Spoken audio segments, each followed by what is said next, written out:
Let's graph a hyperbola. We have an x squared over stuff minus a y squared over stuff. So this is a hyperbola that opens up left to right. Okay, the horizontal version. So let's rewrite this really quickly as x minus h, or let's just not even write out the formula. I'll write out the formula. I'm so rascally sometimes. X squared over h, a squared minus h squared, a squared minus y minus k squared over b squared equals 1. Now what we see here is there is no number here, which tells us that h is 0. If negative k is positive 1, then positive k is negative 1. Okay? This is where it gets fun.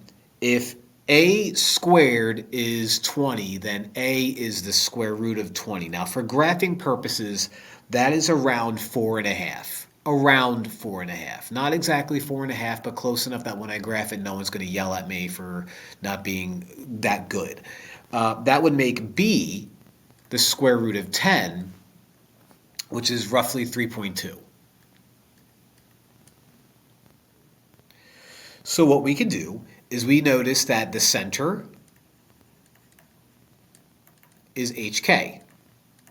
So in our case, 0, positive 1. Negative 1. Sorry. Our vertices are h plus or minus a, k. So in this case, we have 0 plus or minus 4.5, so 4.5, and then k is negative 1, and then 0 minus 4.5, so I don't need to write that out, I'll just write out minus 4.5, negative 4.5, negative 1. Okay, those are our vertices. That's the part that's going to be right here, if I knew how to draw these things a little bit better. My covertices kind of determine the asymptote stuff going on, along with other things like a over b, b over a, stuff like that, but we're not going to worry too much about that. So covertices, in this case, are going to be h, and then k plus or minus b. So h was 0. So k plus b would be negative 1 plus 3.2, so around 2.2. And then the other option would be 0, negative 1 minus 3.2, so negative 4.2. All right, so let's graph what we have. Our center is at 0, negative 1 here. Okay? Our vertices are negative 4.5, negative 1, so negative 4.5, negative 1. And positive 4.5, negative 1. So what's going to happen is it's going to go that way, but I want to be accurate. Okay?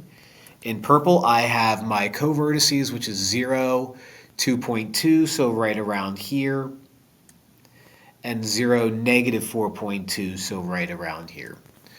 What I'm going to do is, using my vertices and covertices, I'm going to make a box like this. Okay?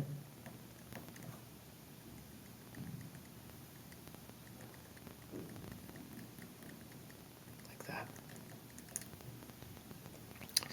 Now, the diagonals of this box give me the asymptotes.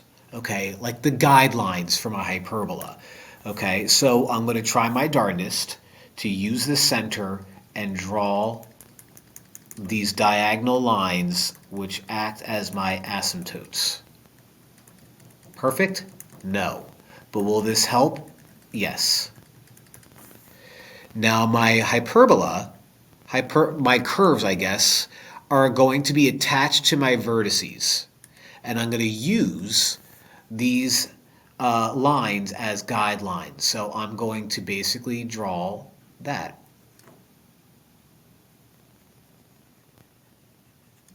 Okay, using my asymptotes as guidelines.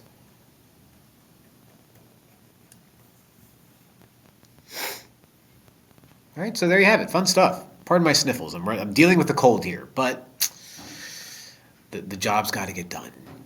And we did it.